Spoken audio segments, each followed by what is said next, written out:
प्रशासनाने वेळेवर शहाणं झालं नाही तर जनतेला रस्त्यावर उतरावे लागेल. भयमुक्त आणि नशामुक्त अभियान यांच्या वतीनं इशारा निवेदन.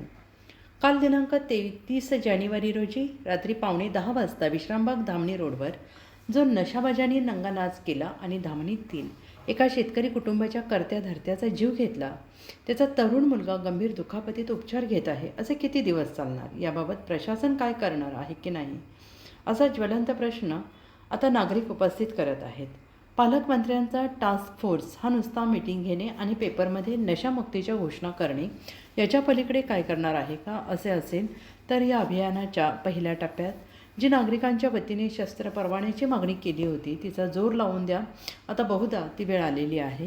ही नागरिकांना स्वरक्षणासाठी शस्त्र प्रशासनाने दिलीच पाहिजे. जर प्रशासनाच्या हातून काहीच होत नसेल तर ही शस्त्र प्रशासनाने स्वरक्षणासाठी नागरिकांना दिलीच पाहिजेत.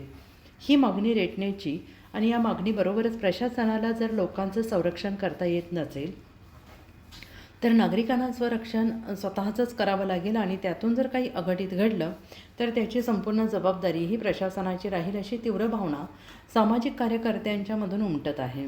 भयमुक्त नशामुक्त अभियानाचे निवेदन मुख्यमंत्र्यांना द्यायलासुद्धा निवेदनकर्त्यांना मज्जाव करण्यात आलेला आहे, त्यांना स्थानबद्ध करण्यात आलेलं आहे. मात्र रोज नागरिकांचे जीव धोक्यात जात आहे तर त्यात कुठेही अडथळा नाही. आणि जर हे थांबणार नसेल, प्रशासन सुधारणार नसेल तर झोपी गेलेल्या राज्यकर्त्यांच्या आणि लोकप्रतिनिधींच्या दारात ढोल ताशे वाजवून त्यांना जाग आणण्यासाठी फेब्रुवारीत महिनाभर जागृती करून शेवटच्या आठवड्यामध्ये प्रचंड असा महामोर्चा सांगलीच्या जिल्हाधिकारी कचेरीवर काढावा लागेल, असे अभियानाचे प्रवर्तक तानाजीराव सावंत, सतीश साखळकर, शंभूराज काटकर, उमेश देशमुख, लालू मिस्त्री, इम्रान पट्टेकरी, कुलदीप देवकुळे यांनी प्रसिद्धी पत्रकाद्वारे केले आहे.